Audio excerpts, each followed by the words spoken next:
Welcome to Bankless, where we explore the frontier of internet money and internet finance.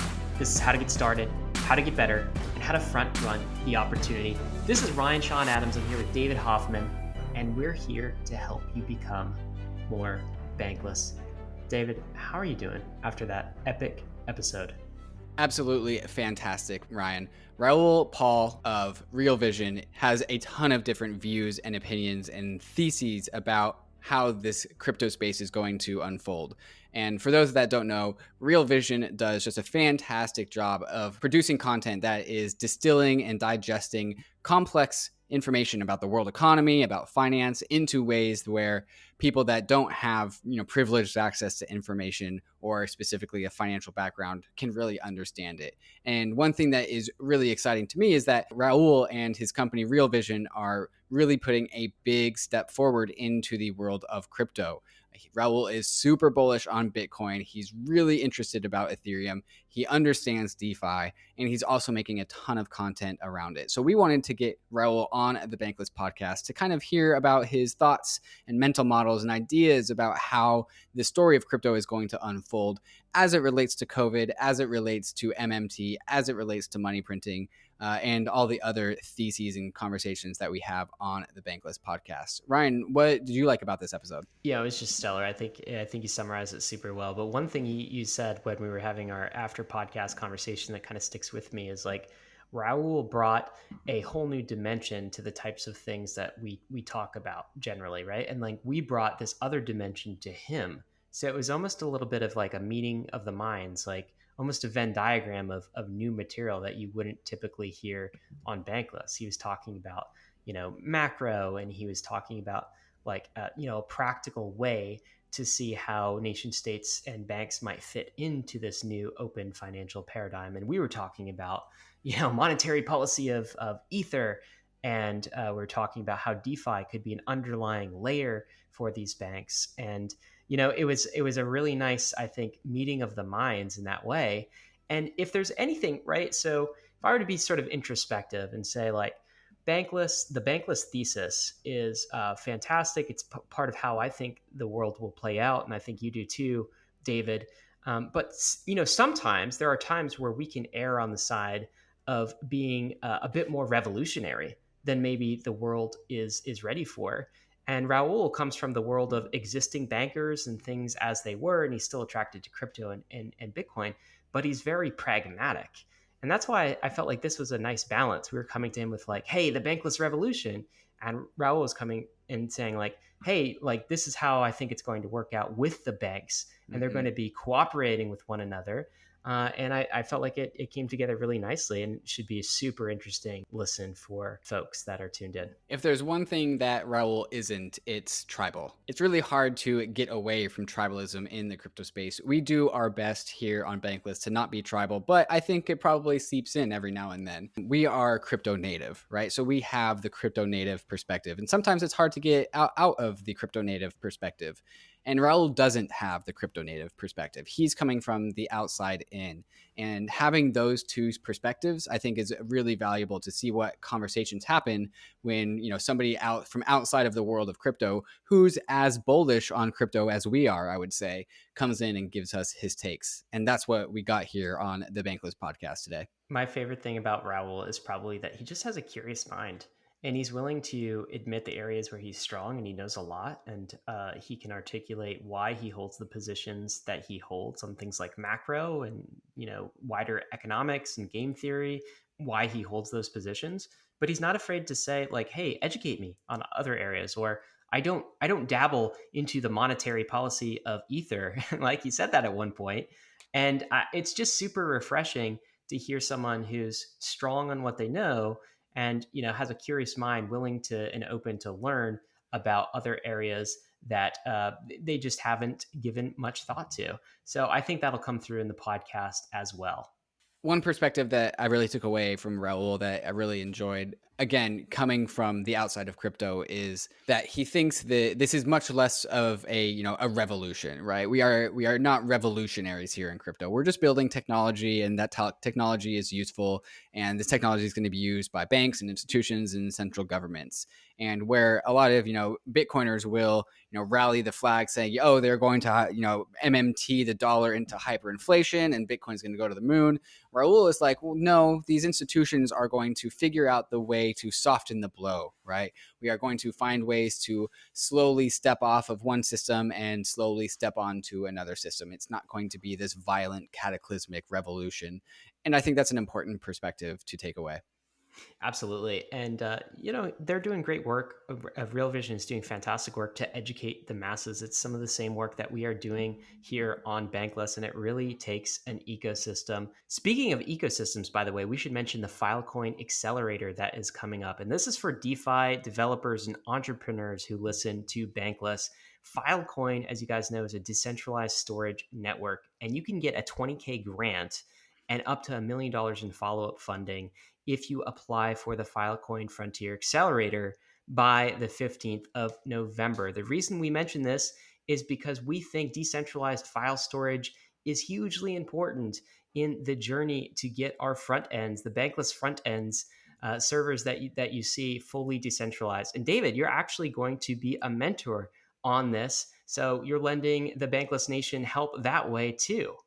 Decentralized data storage is just a fascinating subject, and it's definitely going to be a subject that we talk about in the future on the Bankless podcast.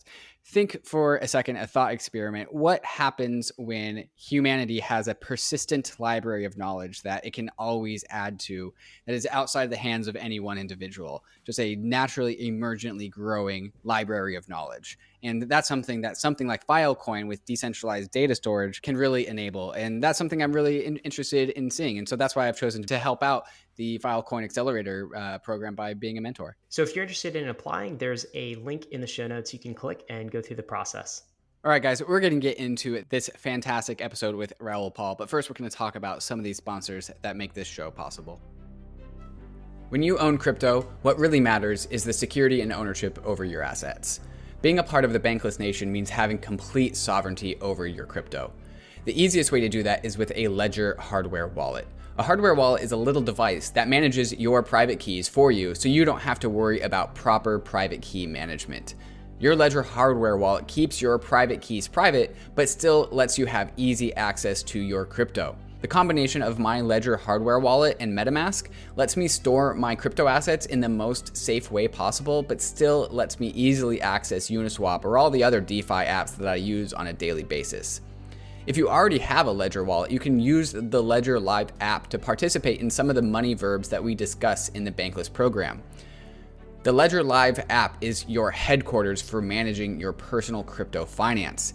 It's a great tool to manage the assets you hold on your ledger, as well as receive a portfolio summary of all the assets that you have stored. Using the Ledger Live app, you can buy Bitcoin, Ether, and stablecoins and have it sent directly to your Ledger hardware wallet, skipping over the trusted exchanges and getting your assets into your control. You can even use the Ledger Live app to swap crypto assets natively inside of the app, so you never need to send your crypto assets away from your ledger to make a trade. Buying a ledger is like buying a fire extinguisher. The best time to get one was yesterday, especially if you're doing something silly like holding your crypto in a hot wallet that's always connected to the internet. If you haven't gained full control over your crypto yet, go to the link in the show notes and get your ledger today. Bankless Nation, do you want to go fully bankless, but in the real world? Monolith is the DeFi account that you need. It wraps your ETH address in a Bankless Visa card, and it does so much more. It closes the loop from fiat to DeFi, so you can onboard fiat to DAI on Monolith with 0 fees. Then you can convert that DAI to a DAI, which is an interest-bearing savings account. Again, 0 fees. And then you can spend that interest in the real world on a Visa card. So you can finally buy your cup of coffee with interest earned in DeFi. Guys, this is magic. This is the closest thing to the Holy Grail crypto card, and Monolith gives you all of it. You need to download the app at monolith.xyz to get your Bankless Visa card. It's optimized for European listeners. They'll be coming to the US soon.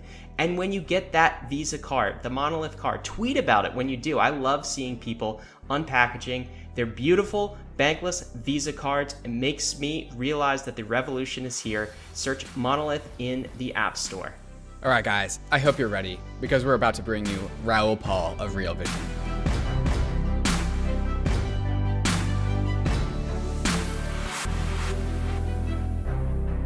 Bankless Nation. We have a really special podcast today. Today, we're going to talk crypto, macro, central bank currencies, DeFi, Ethereum, Bitcoin, and everything else we can think of with Raoul Pal, who is a macro investor. He's an economist. He's the CEO and founder of Real Vision. He's influenced many of the ideas in the Bankless program. We've got so much to talk about today. We're glad you're with us. Raoul, welcome to Bankless. How are you doing, sir? Good to be here. I'm in the Cayman Islands. I can't complain. Although it's been raining solidly with all these tropical storms for about 3 weeks now. So one day the sun will shine again. Well, as the weather is getting colder, I'm certainly envious of the Cayman region. You know, we're also like a day away from the U.S. election. And I want to start with this question. I'm not going to ask you to predict who's going to win, Trump or Biden, but it is certainly the case that a Biden versus Trump world will look a little bit different. And it's also the case that no matter who wins, the leadership of the US is going to be forced into some inevitable decisions just due to macro pressures, almost like stuck in the wheel of history. So I want to ask this question to kick things off. What do you think will happen no matter who wins? I think no matter who wins, it's no surprise to anybody. The IMF have been pounding the table about it. Everybody has, is there will have to be more fiscal stimulus and more monetary stimulus. This virus is not going away. It's going to weigh on growth. Now, whether that comes via lockdowns or just human behavior where people try and avoid getting ill, because don't forget, we've got 76 million baby boomers in America, all aged over the age of 60. So prime candidates for getting ill, they have all the wealth in America. So you lock those people up at home, whether voluntarily or because of mandates, consumption goes down and the economy weakens over time or remains subdued over time. We're seeing that in Europe too. So I think that whatever happens, we're going to see more spending. You are famously bullish on Bitcoin as one asset, as I think a result of some of these macro trends. What about this state of the world makes you so bullish on Bitcoin, sir? Well, it goes back to when I first got interested. I was in Europe in 2012 when we almost lost the banking system and we almost lost the whole European Union. I'd also gone through the 2008 crisis. But by 2012, I realized something had to change because the inevitable outcome to everything was more printing. And I knew that this was going to become untenable over time, that the financial system itself was creaking at the seams because of this debt supercycle that we'd had for so long. So I had been writing in Global Macro Investor and talking on Real Vision for some time to say, listen, crypto and macro are going to collide at some point in the future, and it's likely to be the next recession. I didn't imagine this recession was going to be this bad in terms of how much stimulus is needed to put the global economy on a life support system. So when you look at this and you look at there is no other outcome but more, then you can only imagine that fiat currencies overall will lose some of their purchasing power against hard assets. Now, I know there's a whole kind of shit fight goes on about the US dollar is going to collapse. I don't believe in that. I believe that the dollar goes higher before it goes lower. But it's the overall basket of fiat currencies. And the easiest way to show that is against gold. So I've got a basket of 27 currencies versus gold, and gold just kind of steps its way higher every time the printing presses go. It's harder to look at with Bitcoin because Bitcoin has some other magic too. So if you imagine gold is like a reserve asset, and Bitcoin has that, but Bitcoin hasn't yet reached full price discovery phase because there are two elements of it. One is the adoption curve. So, that will give it more value over time, and the stock to flow model, stuff like that, which is basically the adoption curve. But also it's the value of the future technology. What stake does this have in the future financial system? And the only answer can be a lot more than it is today. And so I've never found something that is a pristine reserve asset, a true store of value that has an adoption curve like this, where Metcalfe's law applies, and has future technology embedded in it that allows a different future. So it's a call option on the future and a fantastic security asset now. And that's why I realized that that this may well provide all of the answers. Now, I don't think Bitcoin will provide all of the answers. I think Ethereum and a bunch of the other crypto, I think the whole digital asset space is the future of everything. And again, Bitcoin acts as the easiest, most liquid call option on that too. Here on the Bankless podcast, I think we are also very bullish on crypto, specifically as its technological merits, right? Regardless of the macro environment. But before we leave to talk about the merits of crypto as a technology, I do want to stick on the macro subject for a little bit longer. And people are learning that the COVID crisis is lesser of a health crisis and much greater of a financial crisis. And there's something different about the COVID financial crisis that's different from previous financial crises. Financial crises, they happen. But this one is a little bit different, that specifically has a stronger relationship to something like hard assets and hard money. And Raoul, your explanation of the macro state of the world, I think, is one of the most salient that I've heard of in the space. Maybe you could give us and our listeners an explanation as to why this COVID financial crisis is unique as a financial crisis, and why that uniqueness is relevant to Bitcoin specifically. To start at the end, it's the end game. And I'll come on to why. So this crisis starts like every other crisis. Every recession basically looks the same. You have the realization, and that's called the liquidation phase, when everyone goes, oh, out of these assets, I don't know what's going on. Then you get the hope phase, when everyone says, it's not going to be that bad, it's okay, it'll be all over and done with. And usually that's when everyone starts pricing in reflation and return to normal. And then those dreams are shattered, and you have, normally it's kind of the phase where everybody gives up and says, oh my God, okay, this is pretty bad. In this case, it's somewhat more unique, and I call it the insolvency. The issue is, and I've been, again, writing about this for close to 10 years, we were going into the next recession with the largest ever amount of debt. Then add COVID, which was the largest ever drawdown in GDP. And so the recovery from that takes longer than people expect. People want to extrapolate to V-shape, but it's clear it's not that. So why does that matter? Well, time matters when it's a debt-driven recession. And it matters because you impair cash flows. Because GDP growth globally is still down like 4 or 5% year on year. So forget all these Q on Q numbers. They're just nonsense. It's year on year. Basically, everyone's cost base have stayed the same, and their cash flows have deteriorated massively, if not entirely. So that leads to the rise of bankruptcies. Small restaurants, they can't afford to pay the rent, they give up, their landlords then give up, and then people start getting tipped out of jobs, and then they can't pay their mortgage or their rent, and so on and so on, and so it goes. So the insolvency is bad.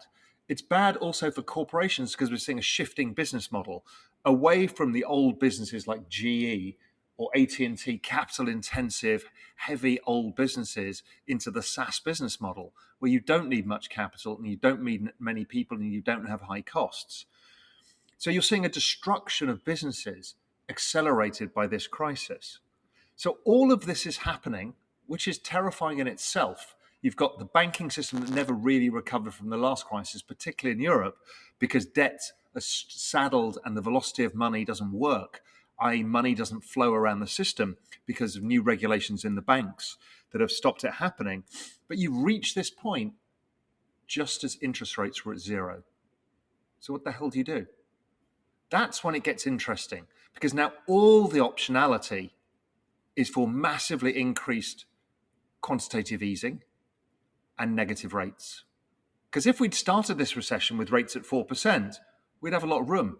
This was what everybody feared in the first place, was going into a deflationary environment with rates at zero. And that is why this is such an interesting macro environment, which is terrifying, because what it can only mean is that savers get penalized, and that's through the debasement overall of fiat currency. And that's why it's so incredibly powerful for Bitcoin. But also on top of that, if the financial system is broken, if the Europeans end up having to nationalize their entire financial system, We've already seen the central banks going to central bank digital currencies. It's all coming, it's all part of the same thing, which is we need a plan B, we need a parallel financial system, and Bitcoin showed the way. So one of the things that you frequently discuss is the looming retirement crisis. And how does that play into the macro environment and what we are seeing play out? Yeah, again, into this was something I've been writing about for 10 years is these baby boomers. The great thing about demographics is predictable. So the baby boomers were going to hit retirement and 65 years old, and they hit it last year. So you've got the largest generation of people on earth with all of the savings in the stock market hitting retirement at exactly the same time. And once you coincide that with a recession, things get ugly. Because firstly, they're incentivized to sell down their assets. And we're seeing that because these guys held active portfolios and value portfolios, and those just keep getting destroyed versus growth. The millennials, on the other hand, have been throwing money into 401ks, into passive vehicles, and that's been stretching the valuations of growth. So that happens. Bond yields go to zero. That means basically nobody can afford to retire because there's no fixed income. The baby boomers don't realize this because nobody's telling them the truth. The fact is they can't retire, but they're going to have to somehow do it, but the money they've got is not enough. So they are going to be, if the market sells off again, they are going to be incentivized to try and liquidate assets. My guess is the central bank will try and stop that at all costs, much like the Japanese have done, because that is the whole pension system. But the pension system is essentially insolvent. And that's at state level and at private level and people's 401ks. People don't have enough money or don't have the money they think they have to retire.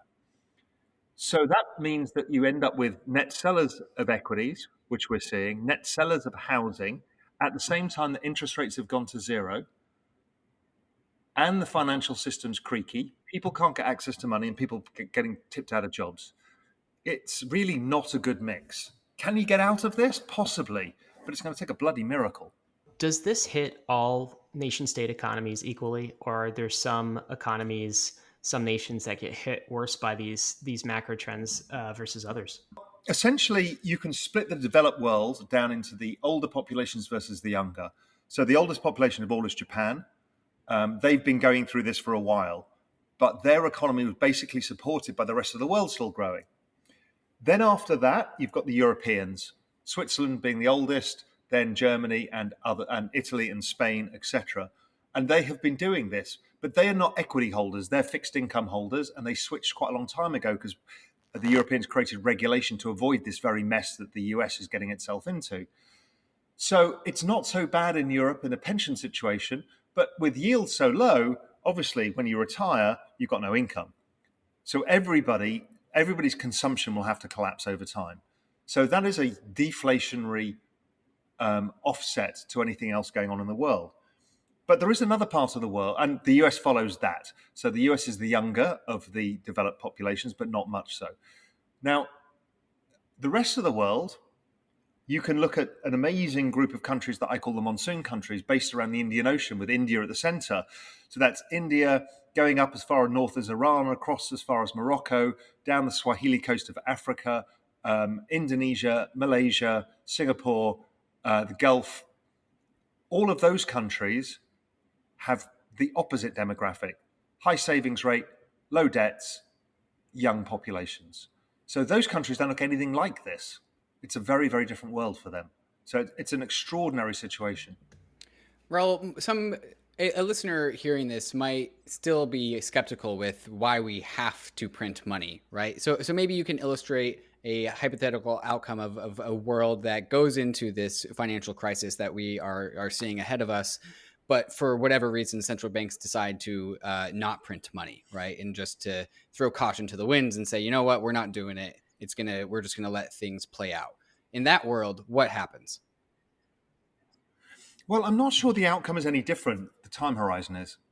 So what you're trying to do is smooth the time horizon before you come up with solutions. But if you don't do it, basically, there is no banking system. There is no pension system. So that means, and the pension system is arguably the worst. That's where all the wealth is held, and it's held amongst that generation of baby boomers. You basically wipe out their savings. Because if the credit markets were allowed to adjust to account for the bankruptcies that are going on right now, then it blows all of those pensions up. Then if the equity markets are allowed to correct, then it blows up the pensions again. If there's no access to capital, then companies that are highly indebted start going to the wall too, laying off millions of people. And then you've got the banking system. If the banking system has to deal with that level of insolvency, then the banking system shuts down too. So then there is no money available for anybody in any situation, and everybody's wealth is being destroyed.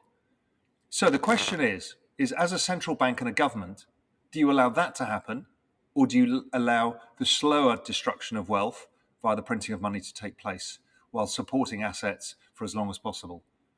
It's a moral dilemma, and it's not an easy one. And we should never have got to this situation in the first place. We should have been much freer to allow cyclical ups and downs of the economy. That's usually self-clearing. It doesn't allow massive structural issues to build up. But we're in this situation now, so we can't look back and say, well, we coulda, shoulda, woulda. And we can't scream forward saying they shouldn't. They are going to do what they do because there is no choice. Because if they do something like that, it basically destroys society. So it's a rock and a hard place. So it's a rock and a hard place, and everyone in the world of crypto is more or less convinced that the money printer is about to go burr. It has been going burr. It's going to go burr. And this is why, as an industry, we're really bullish on Bitcoin, right? It seems to be the diametrically opposed asset to a pro MMT, pro stimulus, pro money printing environment. But what would you propose? You think what? Just everyone goes to Bitcoin and blow up every single pensioner? I mean, that's the issue I've got with that line of reasoning. I get it; it's a life raft. I think it is. Yeah, I mean, the moral thing is real here. You know, MMT, I understand why people want to try it. Maybe it's a deluded idea. Maybe it works for a while. But what are the choices there? Cut rates to negative 10%. And that's not going to work because the banking system doesn't work. So it's a really, really difficult situation. And Christ, thank God I'm not a central banker. One thing that me and Ryan are worried about with this development, right, is if central banks are cornered and their only outcome to avoid civil unrest, mass financial destruction is to ease the pain by printing money, and that just incentivizes the rise of Bitcoin, right? Again, like as the asset that's diametrically opposed to money printing. What we are worried about, and me and Ryan have talked about this a lot, is, well, the United States nation is jealous, right? Or it would be jealous if people were taking their stimulus. Maybe we got some COVID stimulus checks. Maybe UBI comes into favor. Either way, people are taking the money printing that's being printed and then putting that into Bitcoin. And what we're worried about is the jealousy on the United States. They're not stupid. And the answer is not banning Bitcoin. The answer is going to be central bank digital currencies. And the answer is going to be you will only be able to spend the money in certain ways. That's all possible with smart contracts now. And we're already hearing noises from the ECB and all sorts of others. Even the Premier of Bermuda came on, talked about this. We would like to give stimulus, but we'd like to put things attached to it, i.e., you can only spend it on certain things. So that stimulus can't flow out. You're free to put your savings into Bitcoin, but you won't be free to put your stimulus in. So, I mean, central banks, however their outcomes look stupid to us all, I mean, they're not necessarily stupid. They're just faced with a really difficult set of problems, and every outcome that they have is generally terrible. So you think, Raoul, that the answer from central banks to like non-sovereign digital currencies like Ethereum or Bitcoin is basically that central bank digital currencies level up, that they implement them. But what you just described is, I would say, totally a different kind of paradigm from the world of crypto, right? Crypto is about peer-to-peer transmission of value. It's about permissionlessness. It's about self-sovereign, like doing what you want with your own money, one individual to another individual. Are you concerned with the central bank transition to digital currencies, that they put in place a much more authoritarian, sort of restricted less free, less market driven No, digital currency than the one we'd be familiar with as crypto? no, because it's not replacing crypto. It's not crypto. It's a central bank digital currency that does several different things. But the essential thing is it closes the gap between monetary policy and fiscal policy. Crypto exists in its own sphere, in its own right, as gold has always existed. So it doesn't take away from crypto. It doesn't stop crypto becoming a store of value or even a transfer mechanism or a method of payment or any of the other things. They've basically accepted that it's here and it's part of the system. And I don't buy the arguments that they're going to get rid of it. I think they want to integrate with it. It is always very useful for global society to have somewhere to put its store of value. And if it doesn't go into Bitcoin, it goes into art or cars or baseball cards or whatever it is. It doesn't really matter. Bitcoin, obviously, for a number of reasons, is the most superior one that we've seen and will remain so, I imagine. But I don't think of these things in competition at all. I think they're entirely different things. I think what the central bank digital currencies are doing are reinventing monetary and fiscal policy and economics. So you think these two worlds coexist and maybe work with each other, feed off one another, grow with one another. How long do you think this transition takes for central banks? Do you see like an acceleration, central banks' adoption of digital currency, like in this next decade, or are we talking like many decades from now?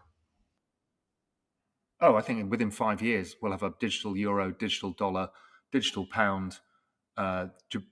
China's already going digital. Even small countries like Bermuda, I think the Cayman Islands will go digital. 5 years. There's no solution. They have to do it. Okay, so what happens to the US as a reserve currency in this world where all of these central banks have transitioned to digital currencies? Does it does it uphold its reserve currency status, or does that start to get eroded away? And what replaces the US dollar? Well, firstly, you need to know what digital currencies are. They're just a different platform for the existing fiat currency, so it doesn't change that. It's a different method of transfer, different method of storage, i.e., via digital wallets, and can have incentive systems built into it, i.e., smart contracts. So, I mean, that's a very symbiotic world with the world of crypto. And some of these will be built on some of the larger crypto platforms. So that's good too.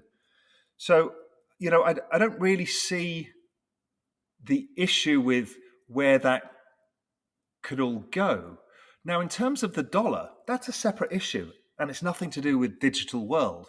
What it is to do with is that the US accounts for 25% of global GDP, yet global payments are 79.5%, all conducted in US dollars. So that leaves the world short of dollars and under the control of the US, if you want to put it that way. But basically, it makes it very clunky to operate a globalized system. Now, globalization may withdraw somewhat, but globalized trade is never going away.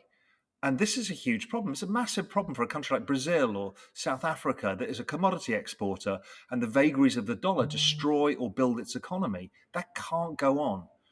And so what they're after here is the ability, and the IMF have been talking about this, is the ability to maybe using digital currencies to create a more unique structure where you could have regionalized baskets and stuff like that, which trade. So maybe you have a digital commodity basket. So that's a bunch of commodity currencies offset by others.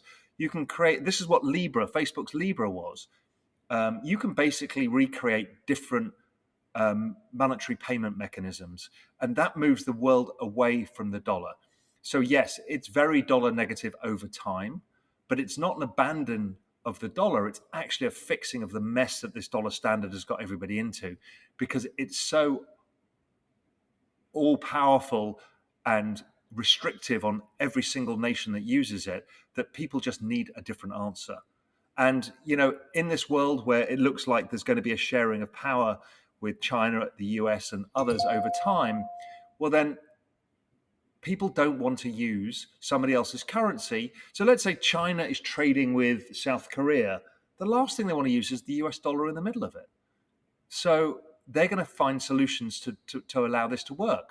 Now, the world runs on swift payment rails, and people can't have that. Russia, Iran, other people have been kind of forced out of the SWIFT system. People just don't want that. So it will change, and that is dollar negative. In the meantime, in the interim, the dollar gets stronger and stronger because in the middle of a debt crisis, everybody owes dollars. And every time somebody can't pay the debts, there's less dollars around. And it increases the value of the dollar over time because everybody has to fight for that dollar. So I still see the situation where the dollar gets stronger before everybody is forced into the actions that I talked about, which is trying to create, using the digital currency baskets that the IMF, the BIS, the Bank of England, the ECB, and everybody have talked about, roll these things out to try and change the structure of the market. Obviously, don't forget, we have the massive Eurodollar market, which is the dollar interest rate lending markets offshore. I mean, that basically drives every single global bank. That whole thing is creaking at the seams. There's not enough dollars around. The banks are not able to lend as much. They don't get access to the US banking system. So there's a real structural problem that needs fixing. Raoul, when you discussed about how a central bank digital currency could be programmed as such that it can only be used or spent in ways that are approved by the bank or the state or whoever does the approving, I was reminded of some things in history that we've seen, such as back in the 30s, it was illegal for an individual to hold gold. And Argentina as well confiscates gold if you try to leave the country with it, right? And something I'm concerned about is while a central bank digital currency that dictates what you can and cannot spend it on is kind of a form of confiscation in a way, in a roundabout way, right? It's dictating what should be valuable and what shouldn't be valuable. It seems to be we are at a similar place in time as 1971 when Nixon closed the gold window, and it was kind of this like statement that we are basically going to use this new freedom to print new money. And we seem to be at a similar place in history where we're kind of, we're taking down the curtain, right? We are just going to be more explicit about our need to print money, as well as if what your theory is with central bank digital currencies having approved ways of spending, then we seem to be in a way where there's going to be a top-down control over the value of the dollar. But do you have any thoughts on that? Listen, we live in a controlled society, whether we like it or not. You and I are using a Google browser. They know everything we're doing, who we're speaking to, how we're doing it, what products we use, what we shop for, what we look at, everything. So we can't escape the world that we live in. It is what it is. So the fact that governments are actually slower to the game than corporations have been, Google has more data on more people than any other entity on earth. It is what it is. I mean, no amount of screaming and shouting is going to change that. Technology genie is out of the bottle, as is behavioral economics. Now, the other question you need to ask is it confiscation or is it redistribution? Because we know the system is completely broken right now in terms of distribution of wealth. So is that the worst outcome? I don't know. There are several bad outcomes, and the fact that Bitcoin exists allows us out of those outcomes. And I think game theory would imply that in a globalized world, if, let's say, the IMF get towards their new Bretton Woods agreement, which is basically, if you read the headlines, it means we'll all agree together to maybe grow our balance sheets 50% or whatever the number is, right? So we can stimulate. And if we're not having a currency war, we all do it at the same time, it's all okay. I get it. Great for Bitcoin, great for gold. And it helps maybe redistribute wealth. But in that situation, a country is going to say, oh, well, we've put Bitcoin as our currency, or we've put Bitcoin in our reserves. And before you know it, it starts to attract assets. This is how markets work. So all of these things, I think, are positive for the adoption of Bitcoin because in the end, it is the superior asset. So if you are Argentina and you've had endless currency devaluations and you happen to go through an economic boom, well, what happens if you started accumulating Bitcoin in your reserves? Does that make your currency more valuable? Does it make it harder? Yes, it does. And I think that's really interesting because I think if you follow the argument of Bitcoin, it ends up with adoption by the central banks. It just doesn't get there quickly, but it happens. And we will see some small nation state doing this, I think, within the next 5 years. And that will be the little flag planted to say, okay, there is further change coming. Because, as you guys are rightly pointing out, this system of endless printing is unsustainable. Because sure, you can extend it by redistributing the wealth, not in the hands of the rich, but in the hands of many, and that will stop the populace from rebelling as much as they currently are. But in the end, other countries will take advantage of it. So, it's a really, really fascinating thing going on right now, and the biggest change any of us will ever live through. So it's very interesting how you kind of use that logic. So Raoul, you're basically saying that let's say this basket of fiat currencies becomes sort of the de facto new Bretton Woods, right? And regular citizens say, hey, you guys inflate your money too much, so I'm just going to put my value in Bitcoin. And they start buying Bitcoin.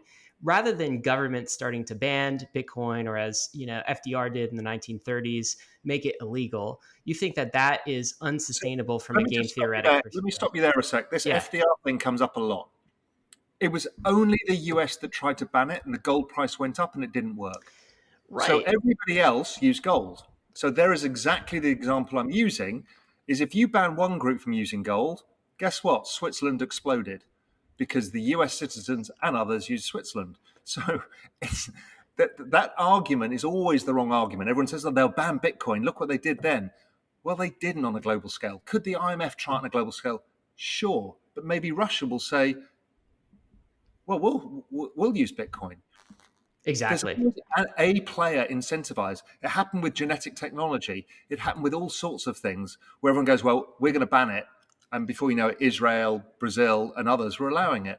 Yeah. So the FDR example really just proves your point, because it's game theoretically, when you're dealing with nation states, it's not equilibrium, right? Because some nation state can just defect and start adding Bitcoin to their balance statement sheet, and that requires all the other nation states to unban it then. Yeah, because however homogenized we can create a society, and I don't think you really can particularly easily, but let's assume you can create a relatively homogenized society in a country, you certainly can't do it internationally with countries with different cultures. So somebody is always going to want the advantage over another, because its job is to improve the quality of life for their citizens. So they are always incentivized to look for the best outcome. What do you think about some of Bitcoin's weaknesses? There are a couple I could point to, but what do you see as the main Bitcoin weaknesses right now? I think for what it does, it's perfect. I mean, it's a pain in the arse to try and, integrate it into the current payment rails, but that's no real big deal, and it's being solved. Its weakness is people who, the Bitcoin maximalists, think it should be every form of payment, every form of transaction, and all of money itself. Well, it's just not set up for that yet. Could it be that in the future? For sure. Certainly, I don't want bloody money to have a 60% volatility, because that's not money. But as a store of value over time, yeah, I'd accept the volatility because of the skewed upside. So there's an evolutionary state that needs to take place within Bitcoin itself. And that would be as volatility collapses, because we're massively up the adoption curve. And then you could start using it for money. But the problem is the speed of transactions becomes a problem. But I don't think it should be money. Could you build something on top? Well, between now and 10 years, that's a long time to create the technology to allow it. So sure, maybe the Lightning Network works. But, again, or you just integrate it with Ethereum and all the other cryptos and blockchain technologies around. So I don't really know, but I just think I don't think it has to solve every problem. Just to have pristine collateral at the center of the system solves 90% of the problems. Have you given any thoughts on one criticism of Bitcoin that comes from all sorts of camps, maybe partially the Ethereum camp, is that it won't remain the most secure network over time? So right now, of course, its economic security is paid through new Bitcoin issuance, essentially inflation. So that subsidizes the system right now, but every 4 years, of course, quite famously, that gets cut in half, and eventually the Bitcoin network transitions over to economic security by the value of its blocks, transaction fee revenues. Have you given any thought to that? Right. So now, we're seeing it in front of our eyes, and it's called DeFi. Once Bitcoin has a yield curve, people are incentivized to create it and hold it and mine it. So I think that it's just so nascent still that most people in the space haven't been involved in the financial markets to understand time value of money and stuff like that. So I think there are other reward systems that will take place, and it doesn't have to be mining. So the reward system for owning, the reward system for transfer, the reward system for custody, there's all sorts of different reward systems that can be baked into this. So I don't think that is necessarily going to remain unsolved. Don't forget, let's assume that it goes up to the kind of levels that we're all thinking about. So let's say it's suddenly a $10 trillion asset. Well, everybody's, oddly enough, very economically incentivized to solve these problems. It's the same with the quantum computing conundrum. Well, basically, the more Bitcoin goes up, the more money goes into solving it to protect it. And so it becomes an arms race, and I think that's fine. You guys, there's so much left in this interview with Raoul. We're about to talk about the size of what Raoul calls the application layer versus the collateral layer, or in Bankless terms, the DeFi layer versus the store of value collateral that runs inside of it. Really interesting part of this conversation. But before we get there, we're going to pause the interview and talk about some of these fantastic sponsors that make this show possible. If you're going bankless, you need a good Ethereum wallet. Argent is one of the best wallets for the bankless journey. 2 words to describe it: simple and secure. What do I mean by that? First, simple. There's a mobile app you download. You can get set up in 60 seconds. This makes going DeFi easy, easy, easy. That means one tap access. You can trade any token at the best price. You can earn interest and invest with Aave, Set, Compound, Uniswap, many of the other money Legos that we talk about on the Bankless program. Second, it's secure. Its security is battle tested. It's been in the field for more than 2 years, securing millions of dollars. That's why some people now have over $1 million in their Argent wallet. In some ways, it's even more secure than a cold storage wallet because you can set transfer limits on the daily basis. There's no seed phrases to lose. It's always backed up through social recovery. You can even use Argent as a multi-sig for large transfers. Lastly, they just launched a DEX router. That means if you're trading in Argent, you get access to the best rates across the top 10 exchanges in one tap. You can go to argent.link/bankless to download the Argent wallet on iOS and Android and get started. That's argent.link/bankless. YEARN is DeFi's first self-building project on Ethereum, focused on producing products for those who are interested in earning yield in DeFi. YEARN's various products are all built to suit each individual investor's preferred level of risk, from various vault strategies that leverage DeFi tokens to the safer earn system which relies on stablecoins. Vaults are aggressive yield farming robots, each with a unique strategy that is designed to maximize the yield of the deposited asset. YEARN employs some of the most informed developers in DeFi to keep the vault strategies updated with the various yield farming opportunities on Ethereum. For customers who are more risk adverse, the YEARN's Earn product may be for you.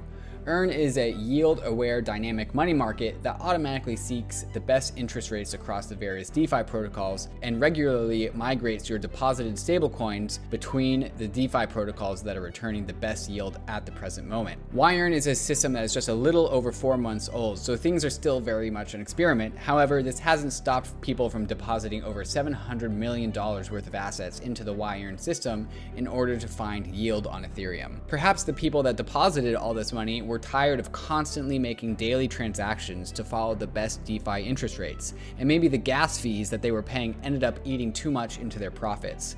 With YEARN, it doesn't remove the risk of these various protocols that it leverages, but it does remove the overhead of constantly trying to make sure you're finding the best yield, and also so that you don't have to pay for gas to switch up your assets. Check out the products that YEARN has to offer at yearn.finance. That's YEARN.finance. All right, guys, let's get back into this interview with Raoul. Raoul, you alluded to Bitcoin on Ethereum, or Bitcoin inside of DeFi. And this is a subject that we talk quite a lot about on the Bankless podcast, and I definitely have my own ideas and theses about how this is going to work. But I'm interested in hearing how you would characterize or describe Bitcoin's relationship with Ethereum or DeFi. Well, I think it's all about interoperability. And I think that all of the things we talk about now won't exist in 5 years' time. I think that there will be a seamless layer on top that allows us to operate between all of the various systems, much like I can send money to you from the Cayman Islands to America, and it's no problem. I can send you an email from my Apple, and it goes to your Android phone, and you flick it onto somebody else, and they're using a Microsoft. We don't notice any of this stuff, and I just think it's all a red herring, because this turf war, I think, gets resolved by technological adoption and use case. So if Ethereum proves out the use cases and it can create the yield curve for Bitcoin, and it gets more adoption than Bitcoin's version of its own yield curve, so be it. And that will work fine. And we won't even notice any of this. You and I will just say, hey, listen, I'm getting 3.7% on my 5-year Bitcoin right now. What are you getting? And you have no idea that yours is based on Ripple and mine's based on Ethereum. It doesn't matter. So, Raoul, you own Bitcoin, of course, but you've also said that you own Ether, the asset behind Ethereum. What's your thesis for Ether? Why do you own it? Yeah, I'm just a macro guy, and I'm very simplistic in these ideas.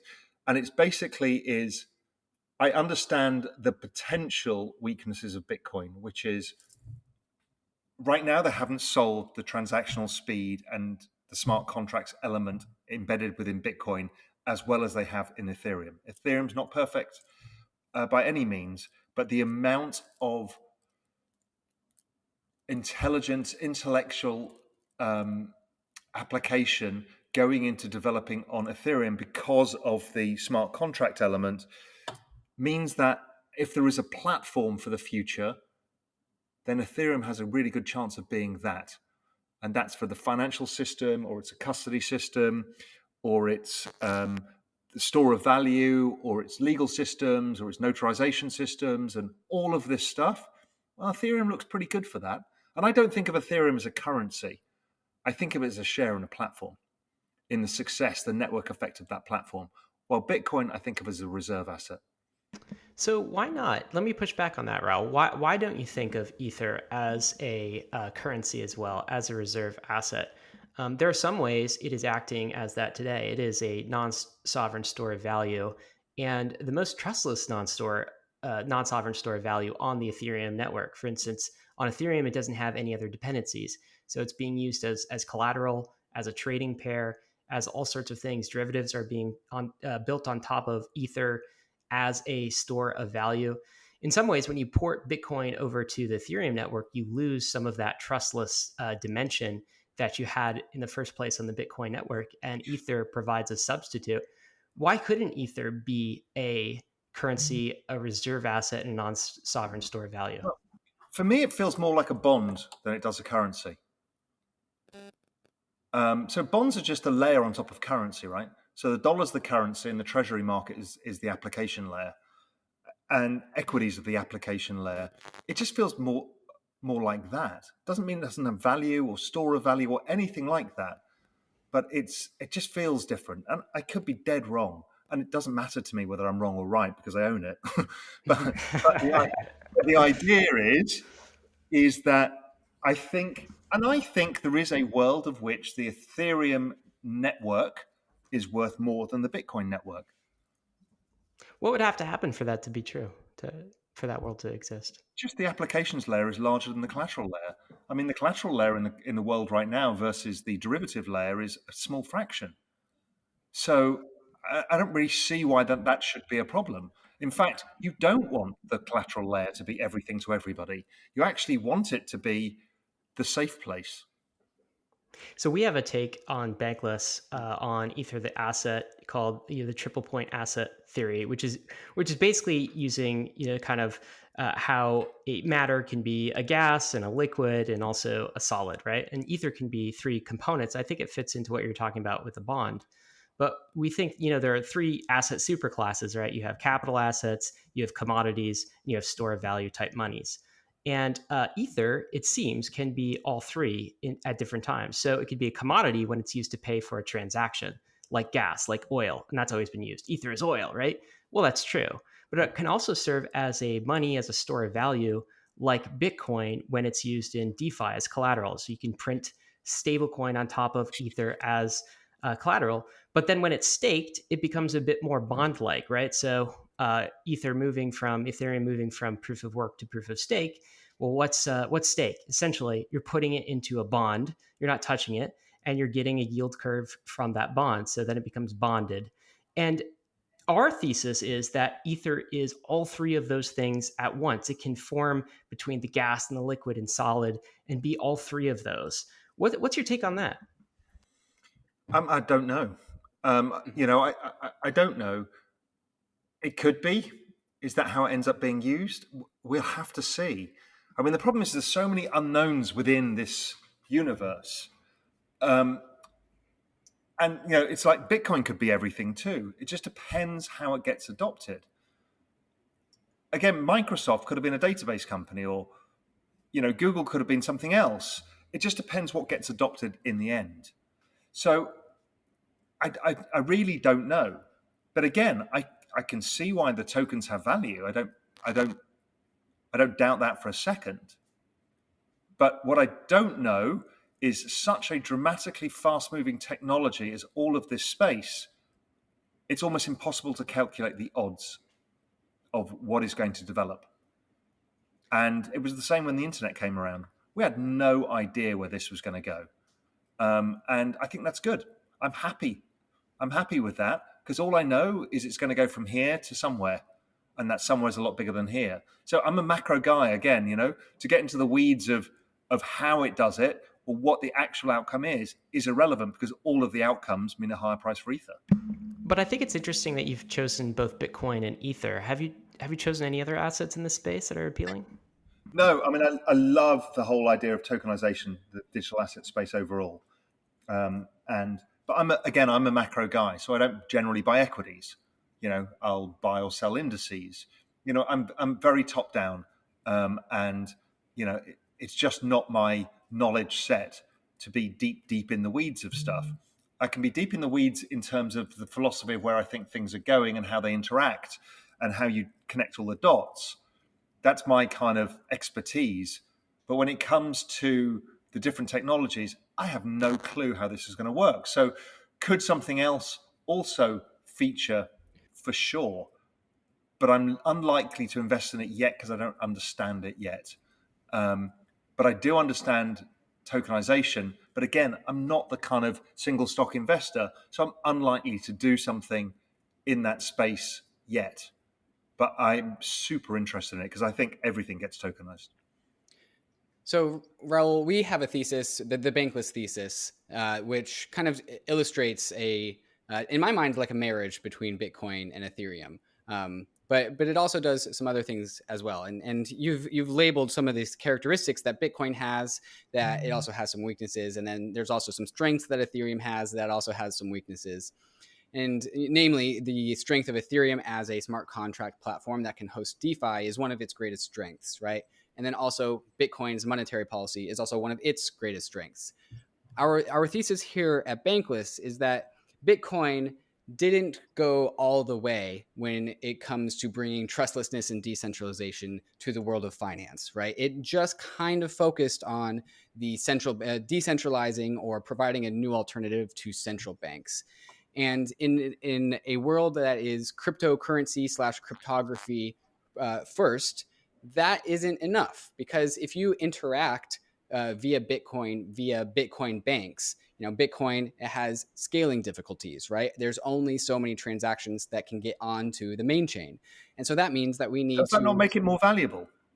No, I think that could mean that it's much actually hamstrung in the long term. I think I'm not sure, because collateral as itself doesn't need to be high velocity.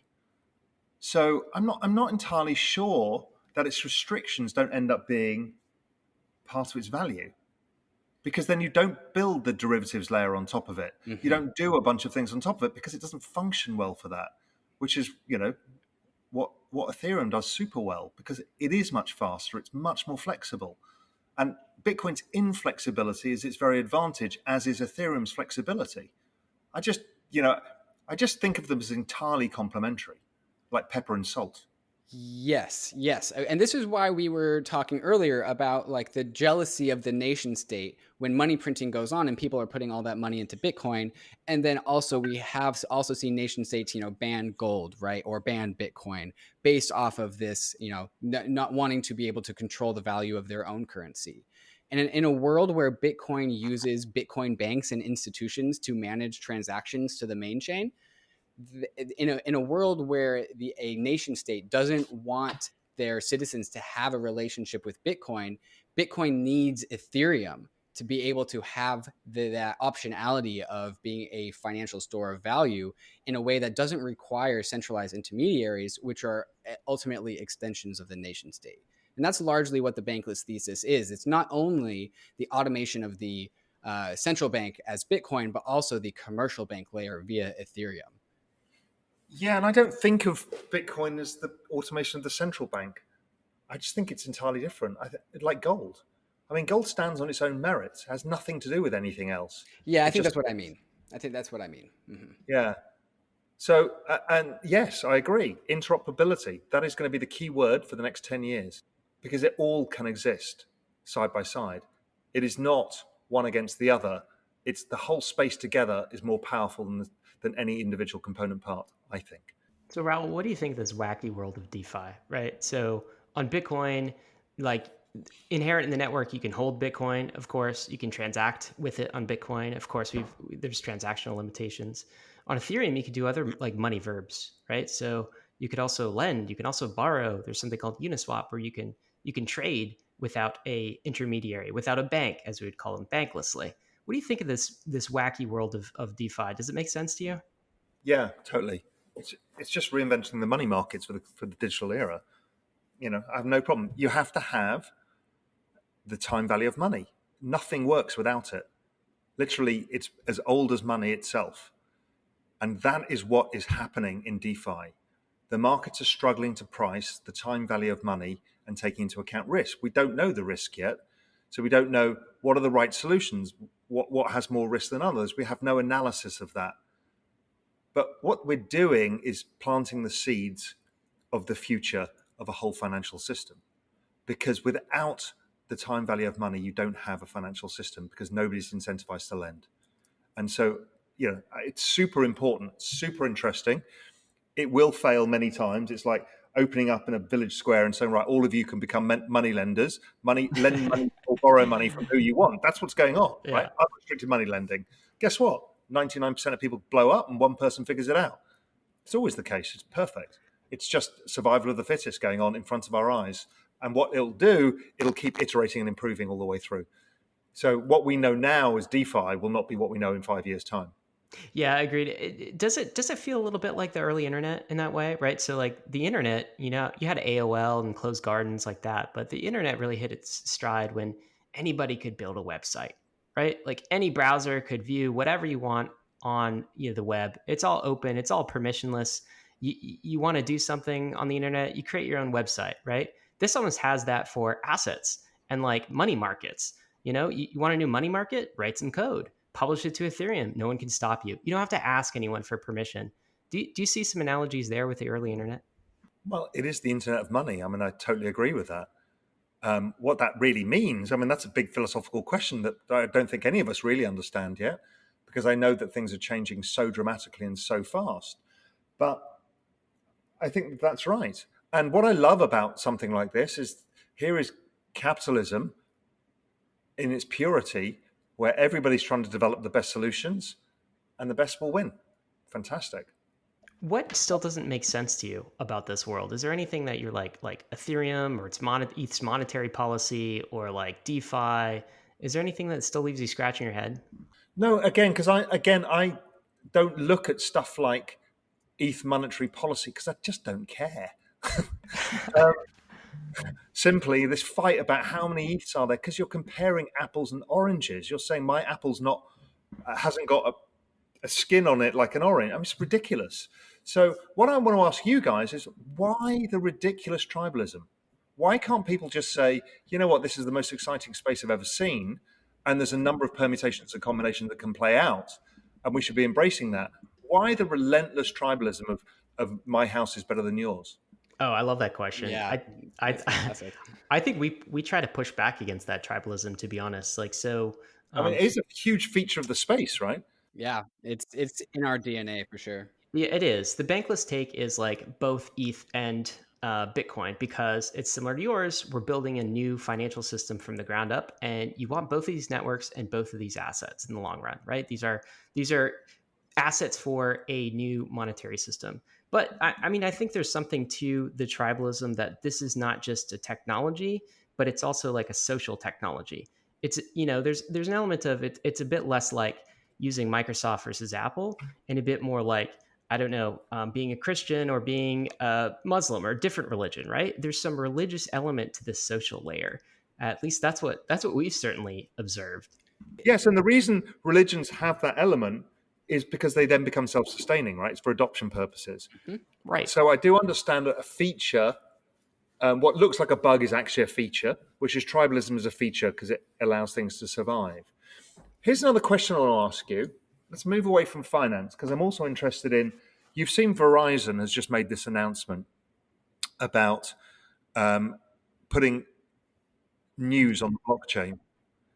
The authentication of people and information and photographs in the world of deep fakes and IP for music rights and all of this stuff. Can Ethereum solve this?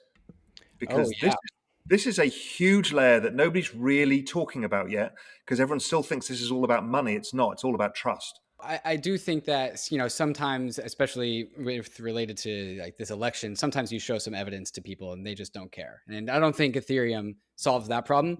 However, in the world of deepfakes, where there's just a bunch of fake news coming out and there's a video of somebody saying something and you don't know if they actually said that or not, what can really happen is what we call timestamping, right? Where we use Ethereum as a way to register when something happened, and we can trustlessly verify that. And like a timestamp on a piece of news or a video where the validity of this video is the first time this video has ever been surfaced ever, and we can verify that timestamp. And so But it could be timestamped with an authentication, right? So let's say I'm a registered creator.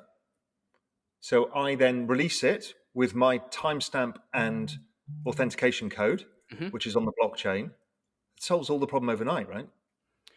Well, I think there's a more complexity to solving that problem, but I think the base puzzle pieces are there. Yes, where there is some sort of verification tool where you can figure out which piece of information or which piece of data really, 'cause what we're really talking about is data.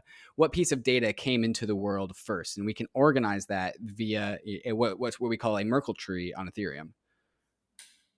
I mean, I think it's an interesting vision, but I also think that this will probably happen with money 1st, and then we'll graduate to other things like identity and that sort of verification of data. Because one challenge with this, Raul, is that everyone is in a market competition for block space, right? So, like, who's going to pay the most for the next Ethereum transaction, right? Because Ethereum, the network, the protocol, just like Bitcoin, it'll just sell it to the highest bidder. So, at what point in time do those sorts of data verification jobs become more valuable? That's a great point. So what's to stop that going on EOS or some other platform? I think some of it could, right? Also, a lot of it could happen in Ethereum's layer 2, which is sort of You a rightly say, I mean, the value of money is the most valuable thing, right? right. Because it's money. And so as you move down the value chain, which is let's say your own informational data, Yep. that's worth less per person, right? So therefore, it just goes into a different blockchain. Goes into a different blockchain, goes into a layer 2. I mean, you want to use something like Ethereum when you want completely decentralized, credibly neutral settlement. And in a lot of cases, that's probably going to happen for money use cases first, at least on the main chain. Other things could migrate to a layer 2 or to a different blockchain. Again, if they have market value. The cool thing about this, as you pointed out earlier, is like the market figures it out over time. The valuable things persist, and things that aren't valuable, they just go away. Which goes back to our conversation about Bitcoin blockchain. Nothing else is going to Yes. go on it. There is no point. It's too valuable. Yes, that It's is like probably the case. yeah, it's like trying to use diamonds for some ridiculous use, Right. but in fact they can only be used for the most expensive things, whether it's jewelry or whether it's for drilling. It just becomes its own value proposition in its own right because it has value. It's kind of weird. Yeah, it's very interesting. It's very like self-fulfilling. But we have argued that there is actually sort of and others in the Bitcoin space have argued that there's actually a problem with that over time because eventually Bitcoin's whole economic security depends on the value of its block space, Mm-hmm. that transaction value, like that the blocks, the amount of blocks and the money spent on those blocks are going to be the sum of Bitcoin's security budget. It's like a national defense budget, right? It's no longer funded by issuance of new Bitcoin. It's over time, every halvening, it becomes more funded on The taxes block on the space system. demand. Yeah, Exactly. absolutely. Which is why in these networks, you do need an element of, wow, the block space has to be super valuable, or else the economics of the system, No, it's a trade-off, right? You can't have fixed price. no, the economics of the token is less attractive. That's okay. Ex- That's okay too. You don't yeah. have, not every token has to be worth what Bitcoin is worth. They all have different spaces. Yes, exactly. But the block space, the demand for the block space does actually matter because so Bitcoin makes this trade-off, which is different, right? So the Bitcoin trade-off in terms of economic security is basically we're going to fix the amount of Bitcoin that we have. There's only going to be 21 million, right?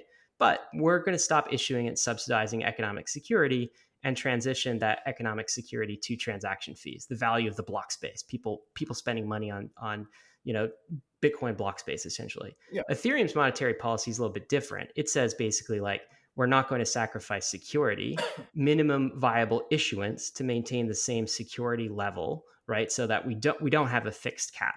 So there's like these different monetary policies and economic security policies competing too, which is another dimension beyond just like the technology and Bitcoin can do some things or Ethereum can do some things that Bitcoin doesn't. We also see like these monetary and economic systems competing in those ways too. Mm-hmm. Fixed cap versus minimum necessary issuance. It's definitely where a large part of the tribalism comes from as well, because people believe in one strategy over another strategy, and therefore they fall into that camp that believes that. Yeah, and my instant reaction to anything like that is to not take one side or the other.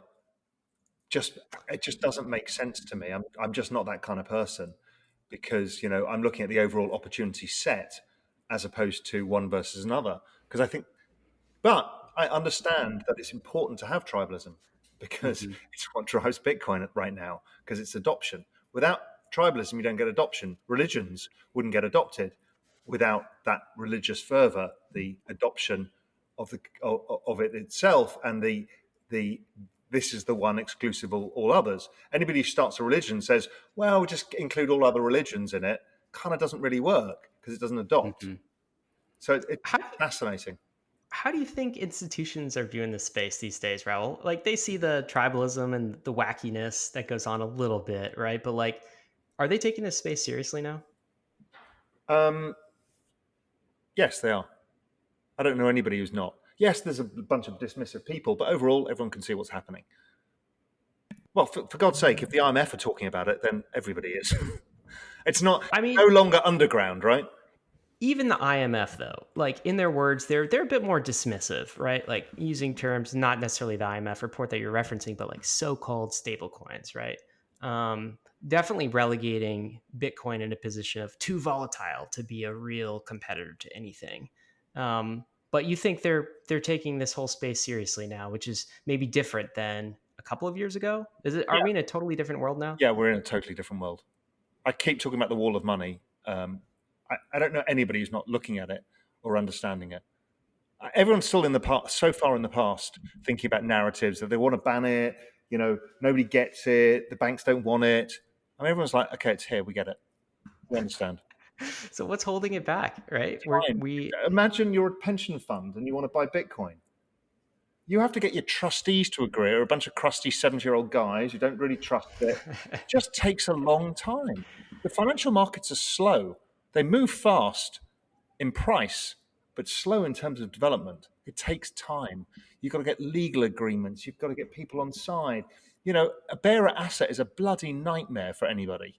So Fidelity tries to solve it and a bunch of others because bearer assets are horrific. I mean, we used to have bearer assets in equity markets and bonds. We got rid of them all because it's just too much of a nightmare. Yeah. So, it's going to take time for people to go back to bearer assets. Do you think some of the recent, I don't know, somebody could call it cleanup, right? But like actions against the BitMEXs of the world and other kind of exchanges that are not as CFTC friendly. Do you think that is part of regulators' attempt to kind of clean this up and get it ready for mainstream institutions? 100%. Wow. They know the space, they know what's coming, they know what they have to do, and they have to make sure it's not the Wild West out there. And, I'm sure, Arthur at BitMEX and a bunch of other people also realize, and they did realize, they knew it, a couple of years ago, that the world that they came in from, which was the frontier, was moving towards a more regulated playing field. And that's fine. Yes, it's not the libertarian dream of many Bitcoiners from the beginning, but if you're going to integrate into a country's tax system and monetary system, unfortunately, that's the price you're going to pay. Do you think the banks know what's coming for them? So if this thing is like the internet, right, it could do to banks, the banking system, what the internet did to media. And there's both opportunity there, but there's also like disruption.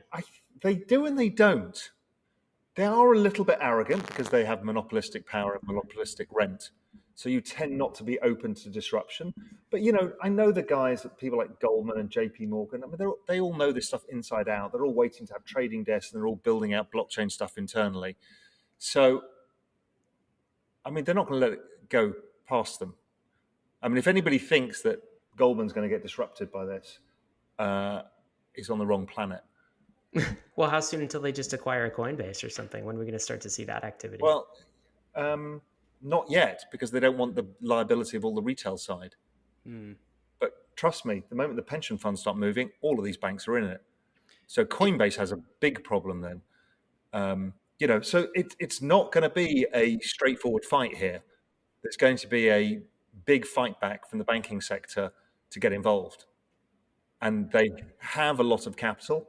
Although, look, if Bitcoin goes up 5x from here, many of these exchanges have huge amounts of capital. So, it's going to be a war, and that's okay. Don't forget, we've seen the opposite. We've seen crypto companies acquiring banking licenses. Kraken, I think Coinbase about to. We've seen Caitlin Long's bank as well. So it's all happening. There's definitely seemingly a meeting in the middle where legacy banks are flirting with crypto, and crypto exchanges are kind of morphing into becoming banking institutions, and these sides are getting closer and closer and closer. The one that's going to really get killed are the medium, small size money center banks. They just have no place in this world. Elaborate on that. Well, it's fine if you're a dominant player because you can make the moves that are necessary to survive. Be you Goldman Sachs, JP Morgan, etc.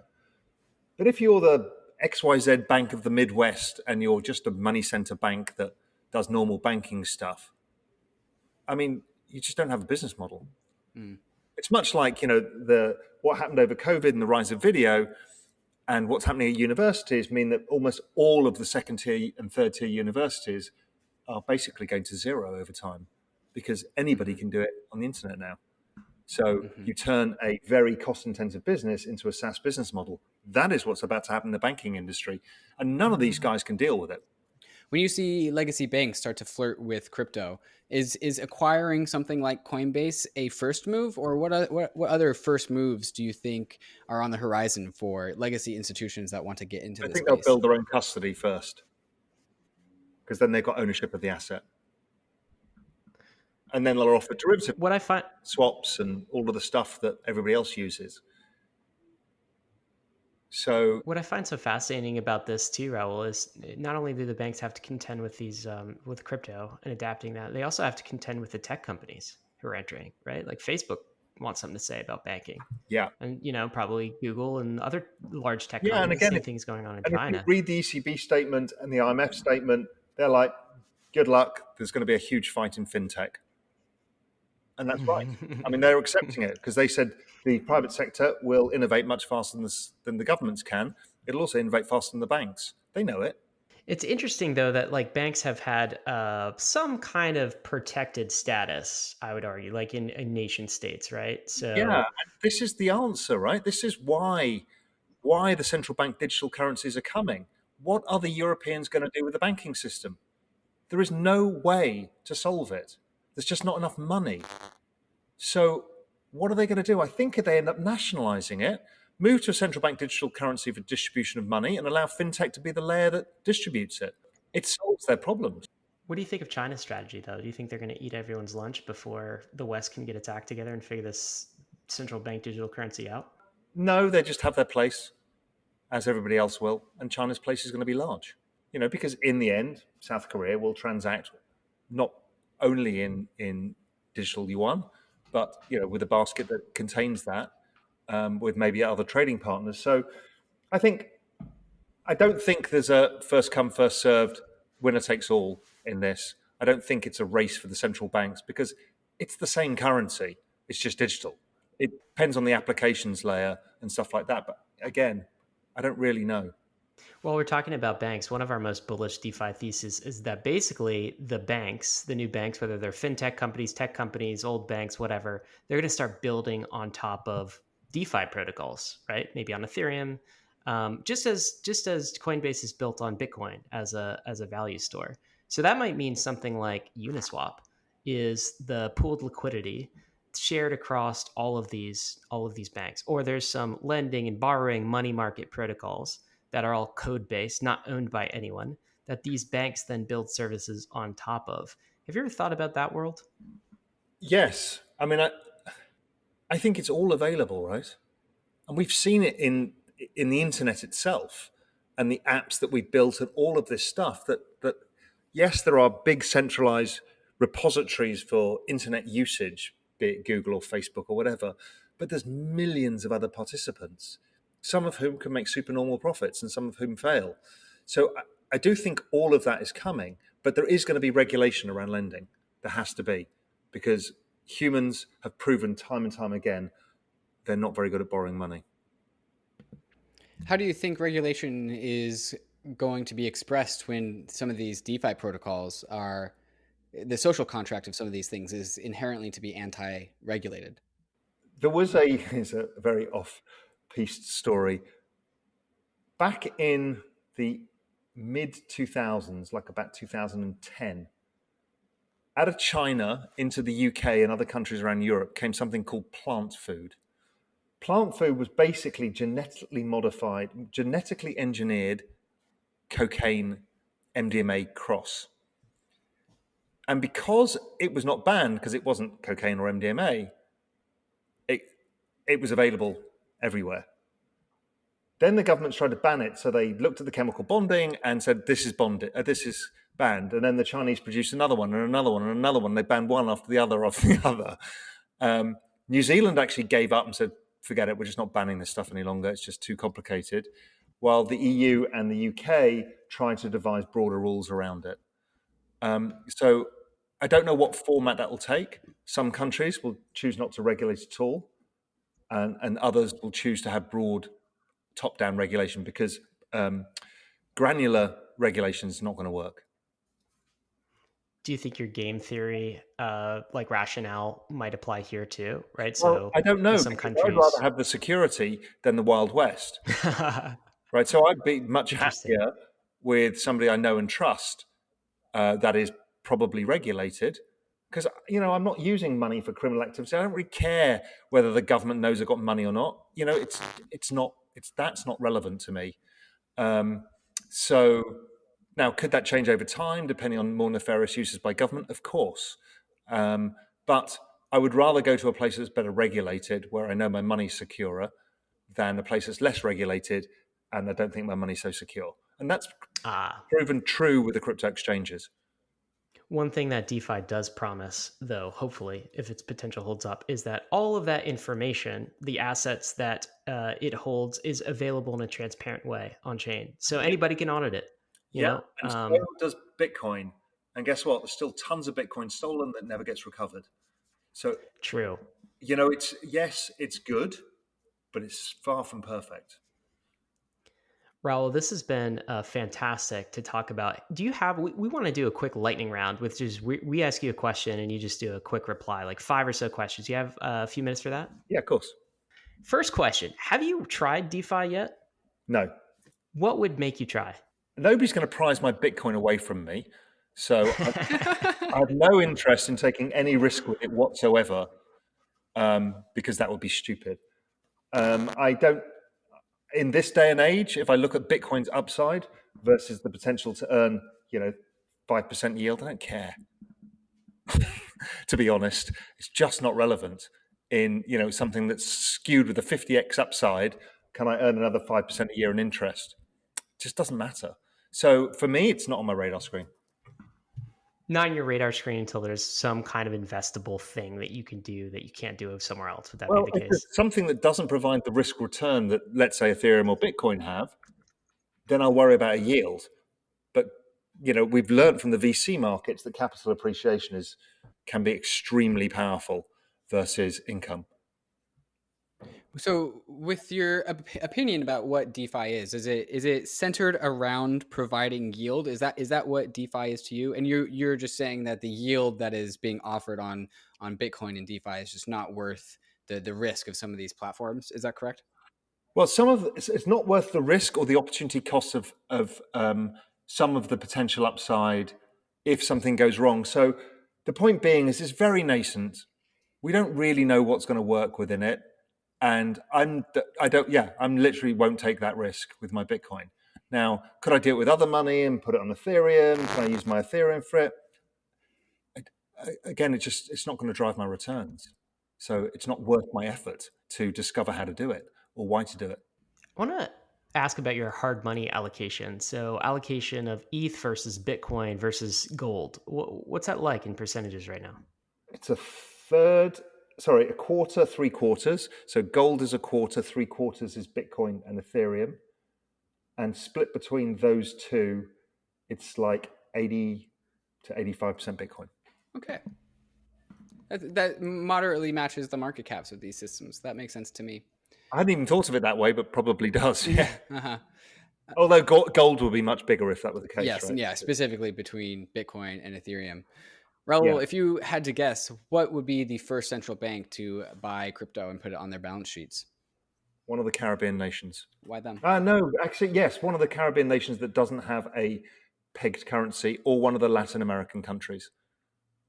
Do you think a central bank is buying some now and just not telling anyone? Maybe Iran's mining operations, for example? Possible. It's not liquid or big enough yet, right? $200 billion is a mid-cap S&P stock. I don't see them rushing out to buy Zoom shares. No. But somewhere somebody is thinking about it. Do you have any opinions as to which political party that gets elected into office, how one might impact the world of crypto versus the other? No, I don't really think that the outcomes are they're societally potentially different, but from a monetary point of view, I think they're both roughly the same. And so in terms of that, so then it would be regulation and who allows it and who doesn't allow it. I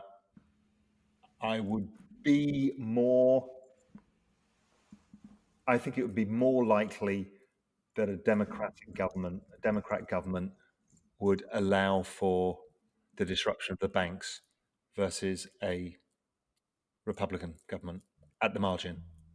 So with these things generally being the same, so it doesn't matter too much, what are your price predictions by the end of 2021 for Bitcoin and then for Ether? I don't know. You always sound stupid when you give these things. End of 2020, I don't know. Call it, I'm going to give it a bid off a spread of 100 to 250. I'm aligned there. That sounds about right to me. Obviously, could be high, skewed to the upside, right? But In what way? I don't really know. You were talking Bitcoin there, not Ether price, right? Yeah, I don't really look at Ether in the same way. So I just think if Bitcoin goes up, it probably goes up maybe a bit more, maybe a bit less. So I actually don't even look at the Ether price. I own it, but I never look at it really. Last question for you, Raoul. Lightning question for you. Why did you move to the Cayman, sir? Besides the beautiful weather, we talked about that. There's a number of reasons actually. I had a dream in my life of two things. One was the Mediterranean, and one was tropical beaches. I managed to move to Spain and live there, and I've still got a place there. But this tropical beach thing, because I went around the world diving with sharks, basically, all around the world, and I love beaches. And so that had been a dream, and I ended up in a fortunate situation where I stumbled across the Cayman Islands because I was on a dive boat in the Galapagos with a bunch of people. I was buying something potentially in the Bahamas. They said, come to Cayman. I said, no, it's not my kind of place. Anyway, subsequent to that, 2 years later, I happened to discover Little Cayman, this little island, and I thought, okay, this is perfect. Second day, I bought a piece of land, built a house, and then ended up by accident moving here because I started Real Vision from here. But one of the reasons I built the house was also because I knew where the world was likely to be going. And I wanted to be out of that. I wanted to be out of the societal disrupt that I saw coming from 2012 and probably from 2008. And that hasn't yet been resolved. So so I wanted to be in a system where, I knew that others would come to because there is no income tax, capital gains tax, that kind of thing. So that means that property over time will do well as governments struggle with having spent so much money on stimulus that they have to raise taxes over time or devalue their currencies. To be in a place that's slightly freer in that respect, I thought was very attractive. It's also an extremely entrepreneurial place. There's a lot of bureaucracy here, but it's also full of entrepreneurs. So it's a really interesting place, and it's very well connected. I wanted to be on this side of the world for a bit, closer to the US. And so it's an hour from Miami, 3 hours from New York. It's got flights to Dallas, Houston, and Chicago, and Denver, and a bunch of other places from here, and direct flights to London. So at many levels it works. It's got a great legal system because it ends up in the British legal system at the very top of the structure. So there's good resolution of anything. So there's a great rule of law. And, it's very serious about how it regulates and how it looks after itself. So on a number of levels, it's just a great place. The only problem is hurricanes. And it's bloody expensive. I mean, God, when you go to the supermarket and buy like 3 lettuces, a tomato, and a bottle of water, it's like $600. It's crazy. It sounds like you might be preparing for a rocky decade, though. You think we're going to have a rocky decade, Raoul? Yeah, for sure. How can it not be? Mm-hmm. There's no smooth resolution for this. Whether that's civil unrest or they quash the civil unrest by giving money to more people, which I think is the outcome. But then there's monetary issues and how do governments recover from such budget deficits? And we don't know any of the answers. So I like protecting myself a bit. And that led me to Bitcoin. It's led me to gold. It's led me to the Cayman Islands. Do you think other people may be following you to the Cayman Islands, or I get an email or two every single day now about people moving there? Yeah, and they're about to start a big kind of crypto initiative here. So they're going to make it extremely attractive for people to start crypto businesses here. I mean, a whole bunch of them are here, from Brave Browser to Block One, are all here on Ireland. They're starting to get physical presence because physical presence is now the new norm, and that's what they have to do. So people are going to be moving here. There'll be developers moving here. There'll be the business heads moving here. So yeah, I see a huge amount of upside here in that particular space. Well, expect one more email a day from my co-host, David Hoffman. I think he's itching to go if I'm reading this conversation right.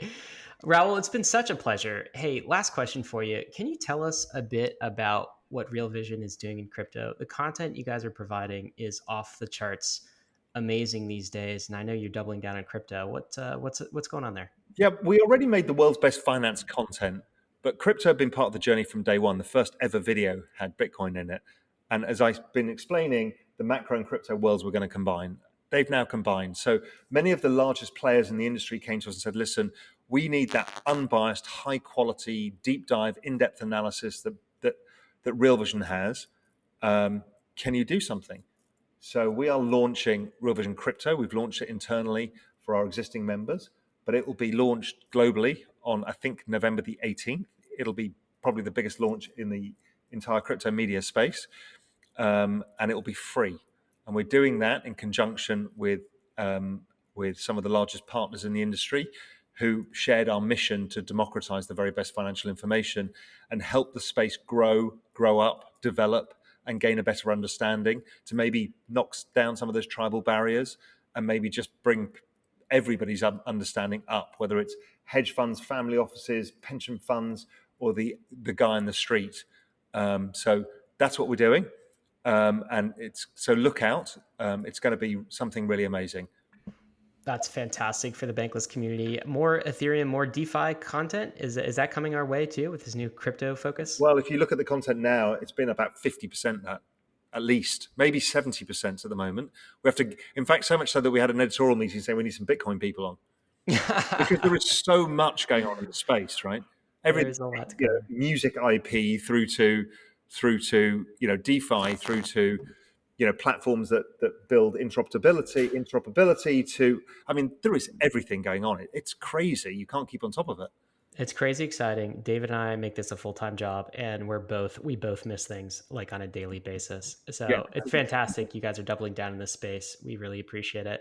Raoul, it has been such a pleasure. Thanks again for coming on the Bankless podcast. It's been a lot of fun, a very different conversation and a very interesting one. So yeah, well done, guys. Really interesting. Awesome. Well, action items, Bankless listeners. The first is you have to check out what Real Vision is doing. We will include some links to our favorite videos, including videos with Raoul, in the show notes. So check that out and get ready for their launch November 18th. Also, just so people are aware, Real Vision itself is crypto and macro have met. And the point being is anybody who's come from the crypto side needs to understand what's going on the macro side. That's the language, the bridge language that I'm trying to speak to you in. Real Vision does all of that. If you pay $1 for the free trial, you won't leave, because it's going to give you a huge advantage in understanding what's going on. If you can't afford the $1, it goes up to $250, which is the full subscription price. If that's out of your price range, we've got a YouTube channel and a podcast. So look, it's really important. We built this for you. We built it for everybody to give out and democratize the world's best financial intelligence. So it's not just in the hands of the hedge funds and the elite, it's in the hands of everybody. So take advantage of it. It's there. Could not agree more, guys. $1 is pretty cheap for what you're getting, and linking the worlds is super important. The second thing is, I don't know if Raoul knows this, but I'm actually going on Real Vision this week. So I've got an interview this week. So there'll be some Bankless content on there. Probably I'll be talking value proposition of Ether and also DeFi. So are you speaking with that.